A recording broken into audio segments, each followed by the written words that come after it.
guys, welcome back. So today I'm going to be starting a new series of videos. I'm really excited for these. I had the idea for these a few weeks ago and I'm finally getting started on it. I think I'll end up doing maybe one, maybe two of these a month.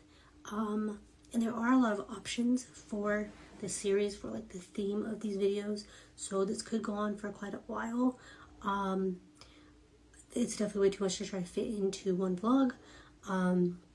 So I am, like I said, going to turn this into a series for my channel. I've never done like a full-fledged series on my channel, so I'm excited to start this, and I'm really excited about the books I'm going to be reading and the subject matter and all that. So what am I going to be doing, you ask? I am going to be reading all of the books that have been recommended on the My Favorite Murder podcast. I've been listening to MFM for, God, I don't even know, like a year now probably. I listen to them all the time while I'm working. On the occasional time that I've, like this past week when I've had to go into the office to work, I listen to them on my drive to work. I like to listen to them while I'm cleaning. I listen to them all the time. I've always had an interest in true crime, and I used to watch Sarian on YouTube a lot, and then I stumbled upon the My Favorite Murder podcast, and I just love Karen and Georgia and everything that they like stand for, the message they give, and like how funny they are and how like authentic and real they are on their podcast. They don't hold anything back. They come like fully themselves, and I love that.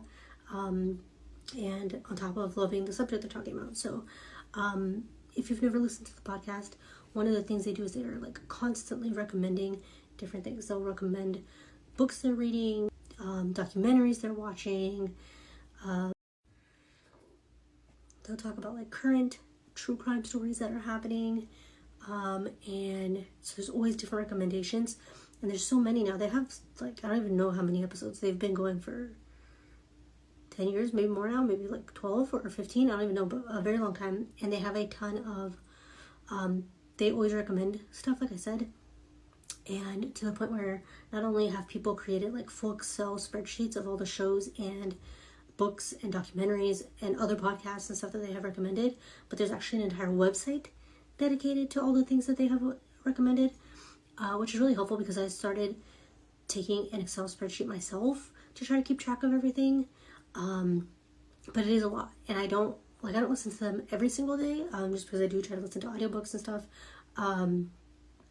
but I know I'm not gonna have like a full list anytime soon, but other people have already done that for me. So when I pulled up the website and I realized that there was like a full, like, I think it's completed list of all the books that they recommended, I thought like that would be so cool to read all of those, like I said, as a series here, on my channel. So that is what I'm gonna do. If you are a fellow murderino, welcome. If you haven't been on my channel before, welcome. Please give me a follow down below. Let me know in the comments when you started listening to the podcast, how long you've been a murderino, how long you've been interested in true crime. And as for me, to answer my own question, I have always been obsessed with like the psychology of like a killer, and just like the details of a crime, and like the forensic side of things. I used to watch Law and Order SVU when I was a kid. That was like my favorite show. I remember I was probably like 9 or 10 maybe, and when DVR came out, it was like my favorite thing ever because my parents' TV was the only one that had DVR on it, and I could record all of the Law and Order episodes, not just a few, but all the different iterations. And then as I got older, I fell in love with Criminal Minds and CSI, and I've always loved those shows. I recently started watching The Blacklist, which I really like. It's not really true crime, it's more like terrorists than like murderers, serial killers or anything like that. But still got the same kind of aspect. Anything like cop procedural, like that type of thing, or involving like FBI or CIA, anything like that. I love all those types of shows. So I started watching those when I was a lot younger. I've been watching them ever since. And yeah, I've always liked watching true crime documentaries, cold case files, all of those. So yeah, like I said, I came upon the full like exhaustive list of all of the books they've recommended, and like I said, I thought that would make a great series here on YouTube. So that's what I'm gonna do. So this is gonna be the first video in this series. So I decided, originally I had one book in mind that I was going to do, but then I realized that there was actually two that I really should start off with that would be really doing the most service to the podcast and be like the most true to them. So the first book that I'm reading, I've actually already started it, is going to be the Stay Sexy and Get Murdered by Karen and Georgia. This is the book that they created off of one of the tagline of the podcast. I've been meaning to read this for a long time. I thought this was the perfect time to do it. Of course, if I'm going to do a reading vlog, a series of reading vlogs about my favorite murder, what better way to start it than with their book? So I did start that already. I'll talk about where I am in the book and my thoughts and all that in the next clip, but that is the first book I started with. I'm really excited to continue to get through it. And then the second book, I think, is really, again, kind of the perfect place to start based on the podcast and based on the popularity of this case and everything and this author. I thought there was no better place to start than with The Stranger Beside Me by Ann Rule. I've never read this book. I've watched a lot of documentaries about Ted Bundy, and obviously Karen and Georgia talk about it a lot on the podcast, and I have occasionally listened to the last podcast on the left as well, which is another true crime podcast. It's not specifically true crime, but it's another podcast that they recommend a lot as well. And this is one book that Karen and Georgia talk about all the time. They talk about Ann Rule all the time. She's kind of like the fairy godmother of true crime fans, and so I thought there was no better place to start than with her book and with one of the most popular true crime cases ever. So yeah, welcome to this vlog. Again, please give me a follow so you can see the rest of the videos in this series. Let me know, like I said, down below, how long you've been listening to the podcast, how long have you been interested in true crime, and let me know if you've read this book and what you thought of it. And yeah, let's get right into it. This is a book that came directly from the podcast. This is the tagline of the podcast. And I wasn't really sure what to expect going into the book. I didn't really know what it was actually going to be about. If they were just going to be talking about different true crime cases like they do in the podcast, or what exactly it was going to be. I wasn't expecting it to be self-help,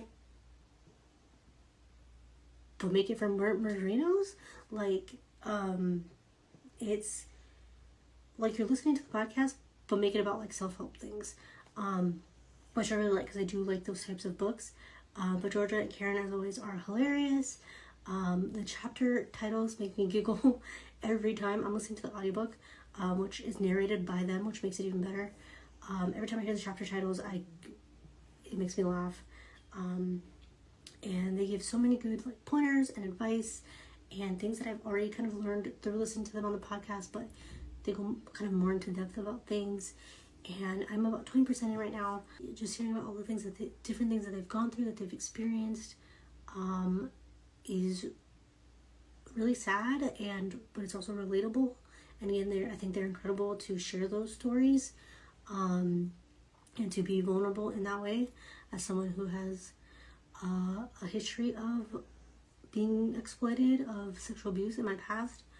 I know how difficult that is to talk about, and not only one-on-one to someone, but in a book, on a podcast, in a book that millions of people are going to read. That takes a lot of vulnerability and strength and courage, and I really commend them for that. Yeah, I'm really liking it so far.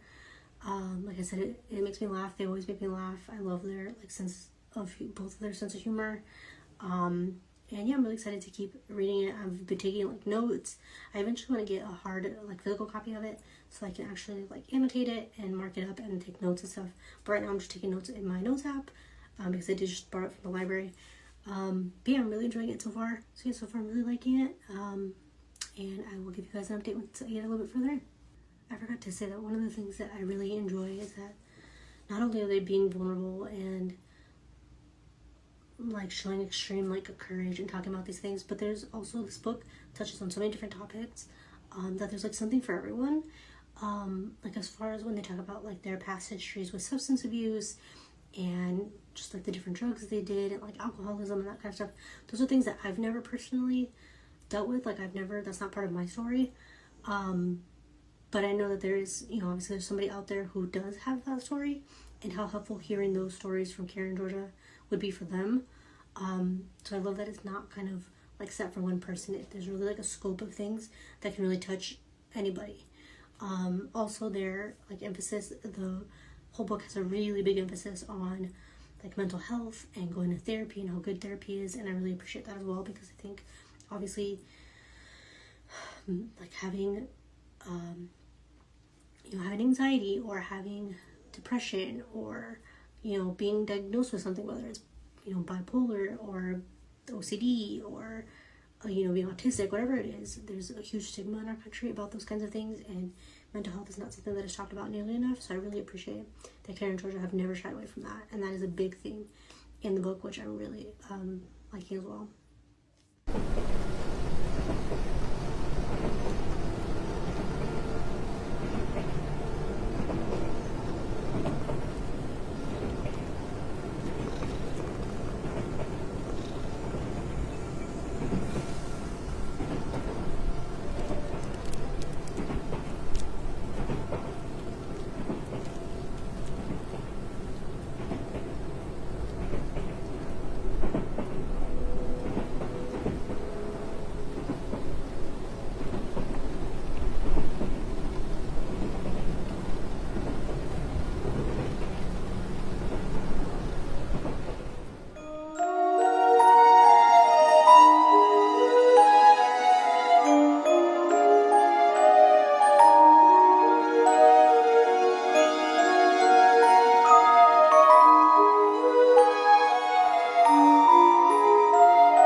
He asked me to share the letter with Meg, explaining that it was the first he had written since being sentenced, and asked me to comfort her. There can never be any goodbyes for Meg and I, but I weep bitterly to think that there can be no more hellos. I was mightily impressed by Ted's ability to think like a lawyer in the polished order of his evaluation.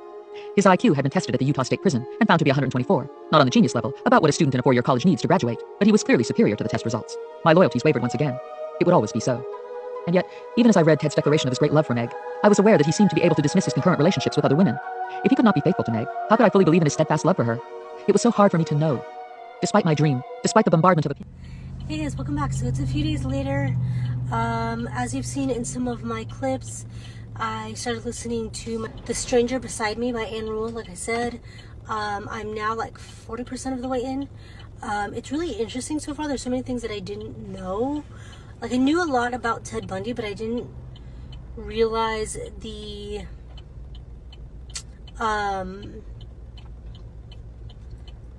like the relationship that she actually had with him. Like, I had heard about her in passing, but I didn't realize the extent of their relationship or how good friends they were. And I also didn't realize that Ann Rule actually ended up staying friends with him even after he was arrested and was a suspect in all these murders. She was on the fence about whether she actually believed that he was the one who had killed these women or not. I just can't imagine staying friends with someone after they've been accused of raping and murdering and sodomizing and doing all these things to all these women. Like, it's just like beyond my comprehension.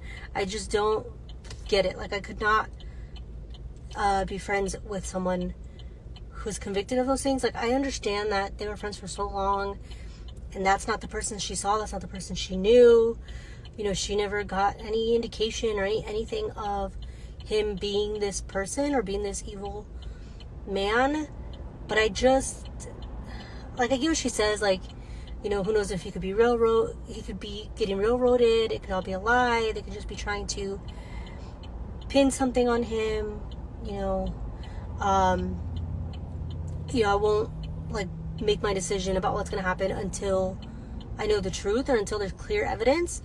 Like, part of me understands that, but the other part of me, like, I just, not only was she friends with him, but she often still had dinner with, hung out with him, like, privately by herself.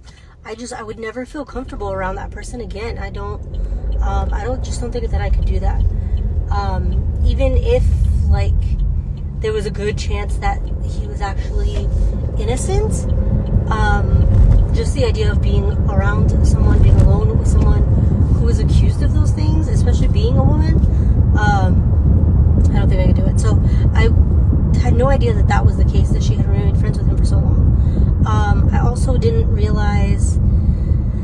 he had so many women that were like around him, and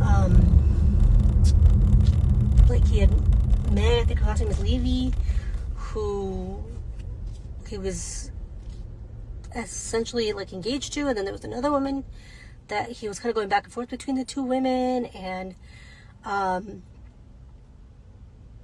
she definitely captures like the duality of him, the duality of this man, his personality, how he could be one way with her and be just a completely normal, sweet man, you know, and then the way he was treating these women and the way he would change and just be cold and callous to other people. I also didn't realize that he had like tried to lure away so many women using like a story of like a fake, or wearing a fake cast and using crutches. Things like that always make me kind of mad, because those are the things that make people like not believe in other people. Like the stories like that are why I don't trust people. Like if I were to help someone who had a broken arm or had, you know,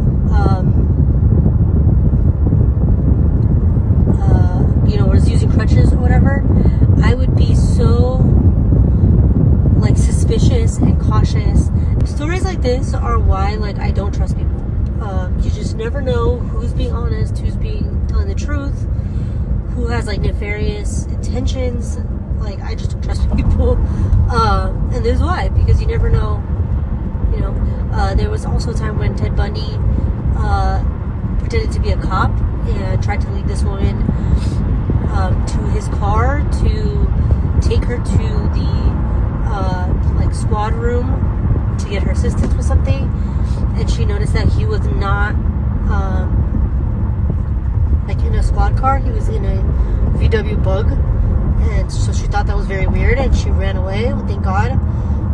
So again, you know, impersonating a cop, someone that people should be able to trust. Again, it's just a reason why I am like paranoid and slightly suspicious of everyone, because you just never know.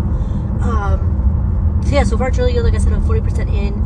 I'm learning, like I said, a lot of things that I didn't know about Ted Bundy's story and about Anne Rule's story, and just the way things went exactly. I didn't realize exactly how many women he had killed and how many women he had attempted to kill. And who knows if that's even the full extent of it. There could be more that we don't even know about. There are still, I believe she says that there are still some of the bodies that have not been recovered. So the parents still don't have answers, which is really sad. They talk about his execution and all of that as well. They talk about it in pretty graphic detail. And yeah, so far it's really interesting, kind of scary, kind of sad. And again, interesting that she would made friends with him and he would have this like circle of women around him. But yeah, so I'm gonna keep reading that. Okay, it's been a little while since I've updated this. Today is Thursday, October 5th. I don't know when the last time I updated this. It might have been sometime in September before we went on our vacation. But I am still reading or listening to both The Stranger Beside Me by Anne Rule and the My Favorite Murder book. I'm about 80% into Stranger Beside Me, so I should be able to finish that here soon. I am listening to it on like 3 times speed, so I should be able to get through the rest of it fairly quickly. I think I only have like 2 hours left. It's been really good. There's so much in this book that I didn't know about Ted Bundy, things I didn't realize about Anne Rule herself. I didn't realize how long she like stayed friends with him and how much she kind of like advocated for him and kind of like stood up for him and supported him, kind of up until the end.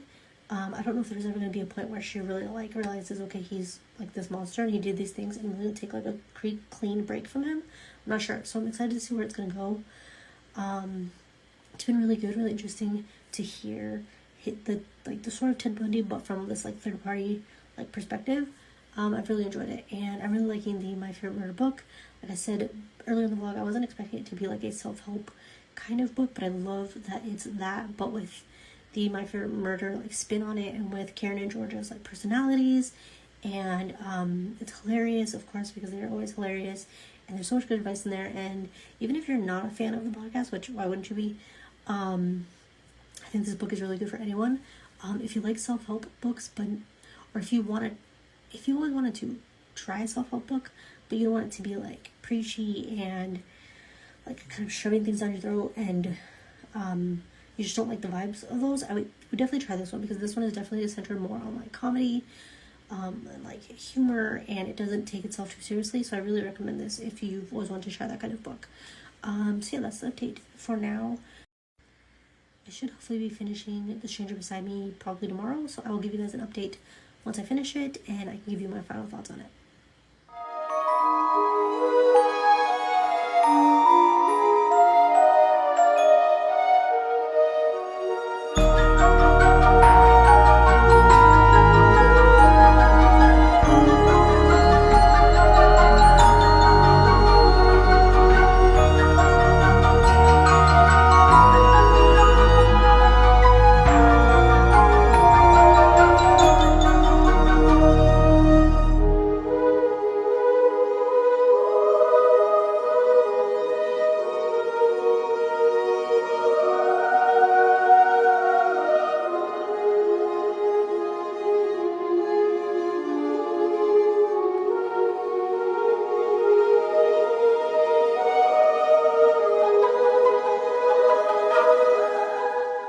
I built a wall around my heart. One that would take several relationships and over a decade of therapy to dismantle enough that I could have a relationship in which I didn't use this wall as a point of reference.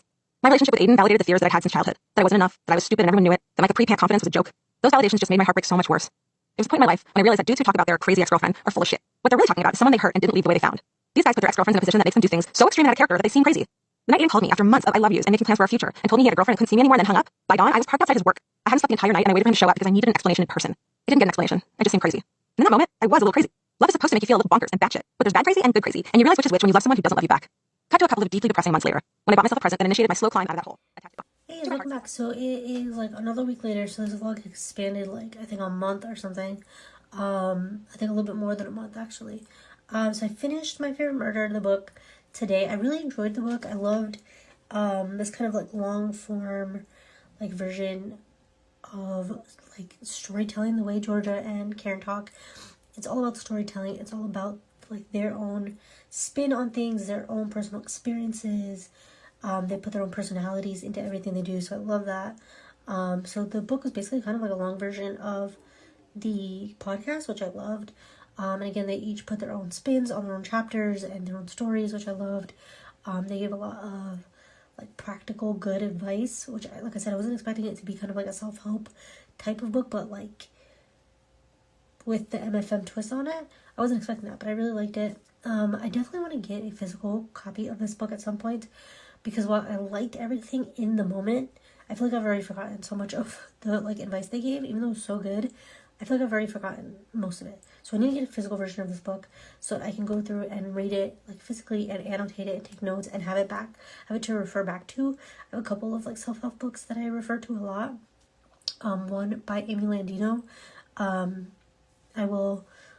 I'll link the book down below. Her channel is Amy TV on YouTube. I'll link her channel as well. But the book itself, I think it's like How to Become a Morning Person, or so the name of the book is Good Morning, Good Life. That book like literally changed my life. It gave me so many good like practical tips for becoming like a morning person and waking up earlier to get my day started and to tackle the things and the goals that I have for the day. That's one that I refer back to regularly, so I think the MFM book will definitely be one as well. So like I said, I just need to get the physical copy of it. So I finished that. I finished The Stranger Beside Me. I believe I already wrapped that up previously, so you'll have seen that. So yeah, that is the end of this first video in this series that I'm going to be doing of books recommended on the My Favorite Murder podcast. I hope you enjoyed this. I'm looking forward to seeing or to reading everything else that they have. Maybe eventually I may turn this into not only reading the series that they recommend, but also watching a lot of the documentaries and movies and stuff that they recommend. That'll definitely have to come later on, but yeah, I'm excited to continue on in this series. I think I already know what the next book is going to be. I'm not sure exactly when that next video will be. It might not be till the end of October, maybe beginning of November. I think I might do like one of these a month. So yeah, that is it for now. I hope you enjoyed this. If you are a fellow murderino, let me know down below. Let me know how long you've been listening to the podcast. Have you read either of these books? What did you think of them? Please give me a follow down below as well and a like. It is super helpful, and I will see you guys in the next one.